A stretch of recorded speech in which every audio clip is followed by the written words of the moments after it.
राधे राधे, जय श्री कृष्णा। आप सभी का हमारे चैनल पर हार्दिक स्वागत है। कृपया कहानी पूरी सुने। एक समय की बात है, एक लड़का अपने ससुर के घर अपनी पत्नी को लेने के लिए जा रहा था। तो बहुत सुंदर कपड़े पहनकर नहा धोकर वह घर से निकला। रास्ते में कहीं कीचड़ के अंदर एक गाय फंसी हुई थी। उस गाय ने उस लड़के से कहा कि अरे लड़के, तुम कौन हो? तुम मुझे इस कीचड़ से बाहर निकाल दो, मैं फंसी हुई हूँ। कृपया करके तुम मुझे इस कीचड़ से बाहर निकाल दो। तब वह कहने लगा, नहीं, मेरे कपड़े गंदे हो जाएंगे, मैं तुझे नहीं निकाल सकता। ऐसे बोलकर वह आगे निकल लिया। तब गाय ने उसे श्राप दिया कि अगर तू मुझे नहीं निकालेगा तो तुझे मैं श्राप देती हूँ कि तू 8 पहर के अंदर अंदर गधा बन जाएगा। तब उसे चिंता लगी कि अगर तू 8 पैर के अंदर गधा बन जाएगा तो ये बहुत ही गलत काम हो जाएगा, ये तो अनर्थ हो जाएगा। ऐसे करके वह फिर से गौ माता के आगे हाथ जोड़कर विनती करता है। तब गौ माता कहती है कि नहीं, अगर तू मुझे बाहर निकालेगा तो भी मैं मेरा अब श्राप वापस नहीं ले सकती। एक बार तो तुझे गधे की योनि भुगतनी ही पड़ेगी। तो वह बिना निकाले ही चल पड़ता है और बोलता है कि मैं वापस आते समय तुम्हें निकाल सकता हूँ, अब मैं तुम्हें नहीं निकाल सकता। और वह ससुराल चले जाता है। ससुराल जाने के बाद वह अपनी सास से और ससुर से कहता है कि आप अपनी लड़की को मेरे साथ जल्दी करके वापस भेज दीजिए। तो वो ससुर सास वो बार बार बोलते हैं कि चाय पीजिए, खाना खाइए, ऐसी क्या जल्दी है आपको? आप ठहरिए, 1 दिन ठहरिए, 2 दिन ठहरिए, उसके बाद हमारी बेटी को लेकर के आप वापस आइए। लेकिन वह नहीं मानता।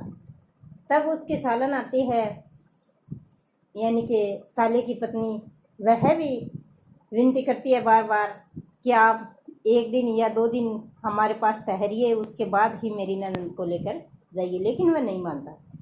फिर उसकी पत्नी को भेजती है उसकी सास और कहती है, बेटा, जमाई जी से तू ही बोल कि ऐसी क्या जल्दी है कि वो इतनी जल्दी कर रही है, उन्होंने खाना भी नहीं खाया है, क्या हमसे कोई भूल हो गई है? क्या हमसे वो नाराज़ हैं? तब उसकी पत्नी आती है और बोलती है कि सभी लोग आपसे बार बार निवेदन कर रहे हैं यहाँ रुकने के, आप 1 या 2 दिन यहाँ रुक जाइए, उसके बाद हम चलेंगे। तब वह कहता है, नहीं, हमें जल्दी करके जाना होगा, वरना हमारी तो कोई इज्जत ही नहीं रहेगी, क्योंकि मुझे गौ माता ने श्राप दिया है और मैं 8 पहर के अंदर अंदर गधा बनने वाला हूँ। तब उसकी पत्नी कहती है, चलो ठीक है, मैं आपके साथ चलती हूँ। और वह अपनी माता से बोलती है, अरे माँ, ये इतनी जल्दी कर रहे हैं तो हमें क्या, मुझे जाने दो ना। तो माता कहती है, चलो ठीक है बेटी, चली जाओ, वरना ये नाराज़ हो जाएंगे। ये सोचकर उसकी माता अपनी बेटी को अपने दामाद के साथ विदा कर देती है और वो 8 पैर से पहले पहले अपने घर पर पति पत्नी दोनों पहुंच जाते हैं।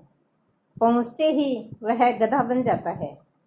तो अब उनके पास कोई काम तो रहा नहीं, क्योंकि वो तो गधा हो गया, तो काम कौन करेगा?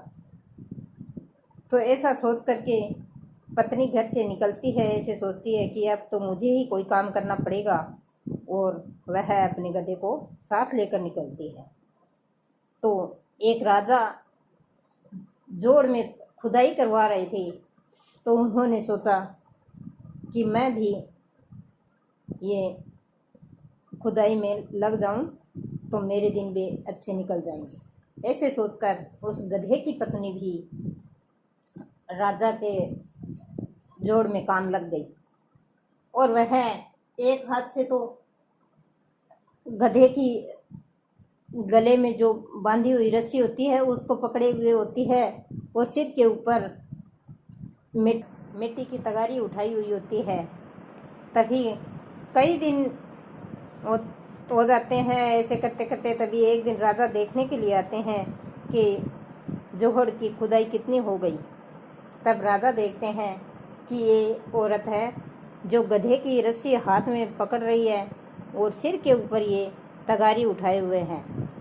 तो राजा को उसके ऊपर दया आ गई और वो पूछने लगे, क्या बात है बेटी, तेरे हाथ में तो गधे की डोरी है और तू सिर के ऊपर तगारी उठाए हुए है, क्या तुम्हारे पास इसके ऊपर लादने वाला बोरा नहीं है तो कि तू सिर के ऊपर वजन ढो रही है? अगर बोरा नहीं है तो आप मुझे बोलिए, मैं आपको बोरा मंगवा कर दे देता हूँ। तभी वह हाथ जोड़कर राजा से कहती है, महाराज, मैं आपको सच बता देती हूँ बात कि मेरे पति को इस प्रकार श्राप लगा हुआ है और इसी श्राप के कारण मेरे पति गधा हो गए हैं और मैं मेरे पति के ऊपर बोझ नहीं डाल सकती, इसलिए मैं मेरे पति के ऊपर बोझ नहीं ला सकती, इसी कारण से मैं सिर के ऊपर वजन उठा रही हूँ। मैं मेरे पति को परेशान नहीं कर सकती। मेरा यह धर्म नहीं है कि मैं मेरे पति को परेशान करूँ, मेरा धर्म है कि मैं मेरे पति की सेवा करूँ। और वह नहलाती है गधे को और अच्छी सेवा करती है। तभी राजा को तरस आता है और राजा कहता है, चलो बेटी ठीक है, मैं तुम्हारे लिए कोई पंडित बुलाता हूँ, उससे पूछेंगे कि इसका कोई उपाय हो सके।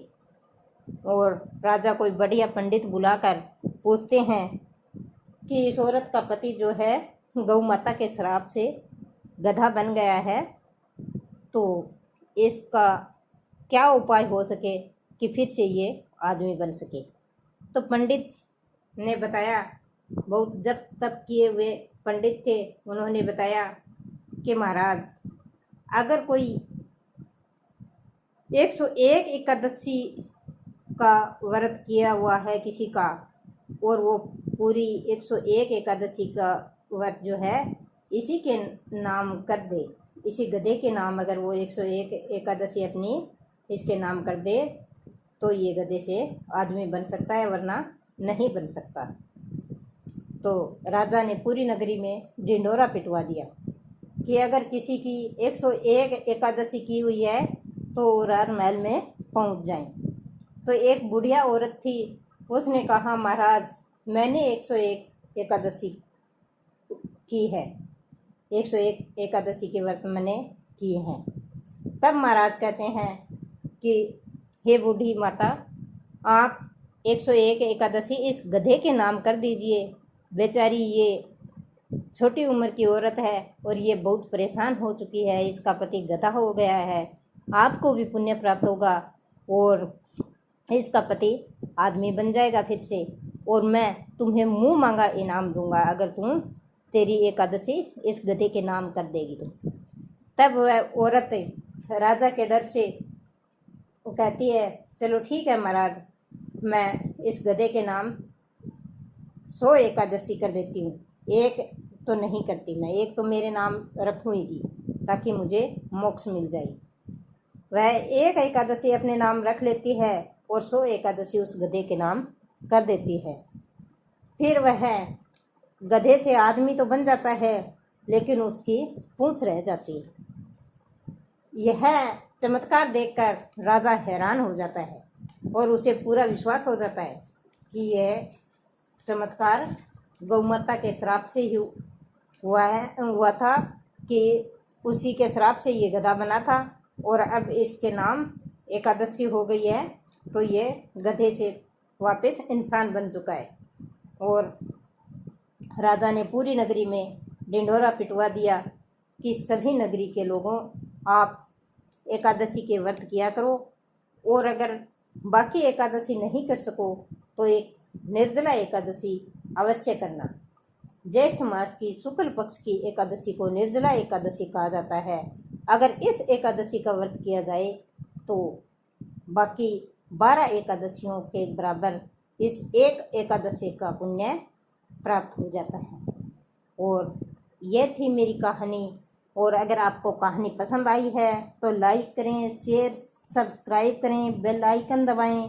और धन्यवाद मेरी पूरी कहानी सुनने के लिए और कमेंट करके जय गैरस माता की जय एकादशी माता की, जय विष्णु भगवान की जरूर लिखें।